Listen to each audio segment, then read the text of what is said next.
Good evening and welcome to Tucker Carlson Tonight. Imagine dystopia. You hear that word frequently. What does it mean? Picture it in your mind's eye. Dystopia is a world where the police will not protect you. They refuse. And at the same time, you are not allowed to protect yourself.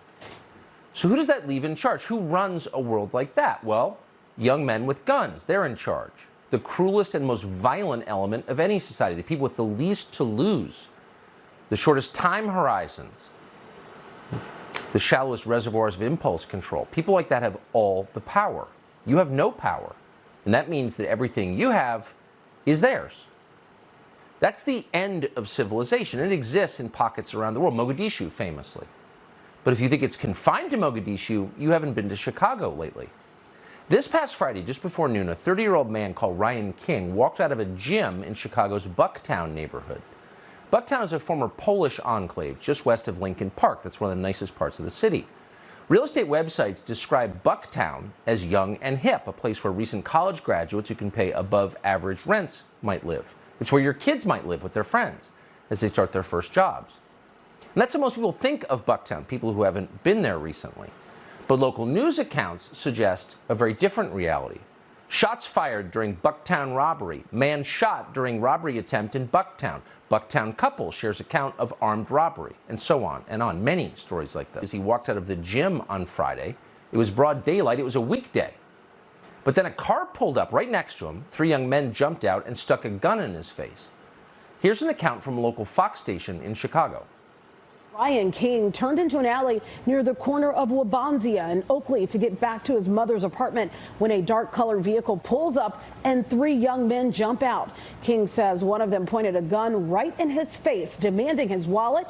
And moments later, he says a passerby saw the mugging unfolding and yelled. Instincts and his martial arts training kicked in, and that's when King hit one of the men with an elbow and ran off. Again, broad daylight, middle of the day, nice neighborhood in one of America's biggest cities. So what happened next?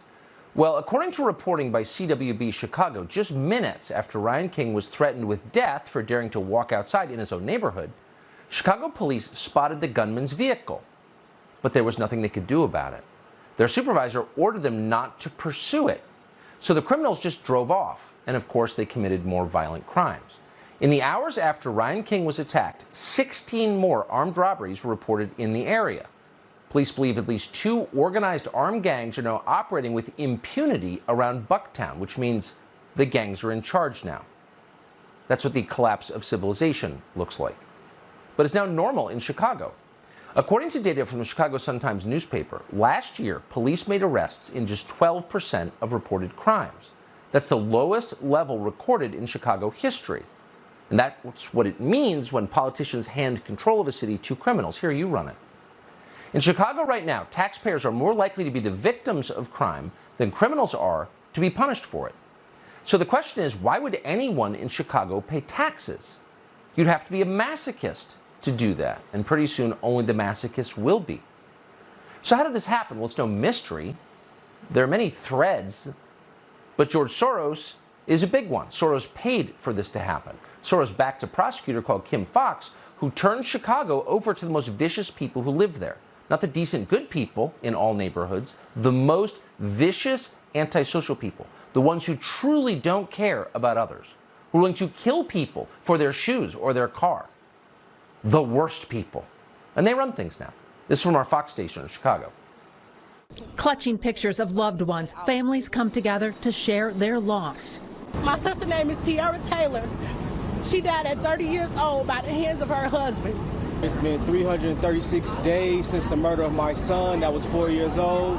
They're also united in their anger and frustration that the killers of their family members walk free. They largely blame the office of the Cook County State's Attorney and Kim Fox.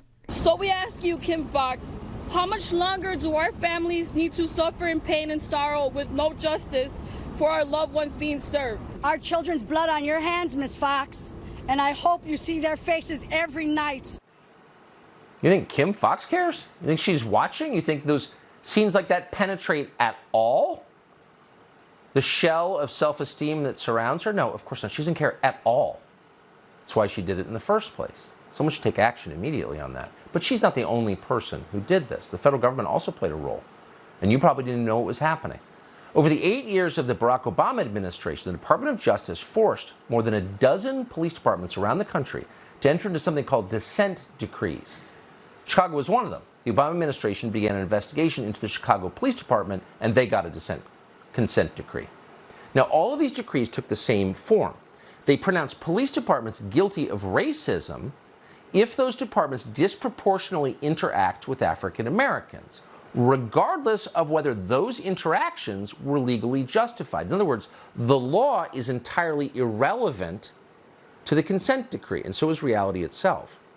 Here's a line from the DOJ dissent decree imposed under Obama against Chicago. Quote, raw statistics show that CPD, Chicago Police Department, uses force almost 10 times more often against blacks than against whites. Okay, that's one data point. It's not the whole story. It doesn't begin to tell the whole story. There was no analysis whatsoever about whether the use of force in these specific cases was justified. None. So this is not science. They may have graphs. It's not science. It's some kind of crazed race ideology. It's the equity agenda. And in effect, and this of course was the intended effect, these consent decrees have been a disaster for the people of these cities. Even in New Orleans, whose mayor, as we've told you many times, has driven that city, that beautiful city, which is worth saving, right into the sewer. Even the Democratic mayor of New Orleans said recently, and we're quoting, the consent decrees handcuff our officers. That's an understatement. At this point, New Orleans is essentially out of police officers. The median police response time in New Orleans to 911 calls is over 2 hours. Imagine, armed people in your home. You call the police. 2 hours. A lot can happen in 2 hours. That's the total collapse of civilization. There's no reason to have a government if the response time is 2 hours. Buy your own guns. Establish your own order. That's where we're going to be very soon. On a recent Friday night in that city, New Orleans, one third-year officer called Scott Fanning just quit mid-shift. Here's how he described it. Quote, that night I quit. There were over 40 calls holding when I logged into my computer. But there were only 35 patrol officers logged in for all 8 districts in the city. Some nights there has literally been one person in a big, dangerous city. But it's not just New Orleans. All over the country, police officers are quitting, and they are not being replaced. Departments across the country say a lack of officers is severely limiting what they can respond to. We'll routinely respond to shootings, but if the person is going to survive, we are not going to follow up on that. In Philadelphia, the department says it's short more than 500 officers from before the pandemic.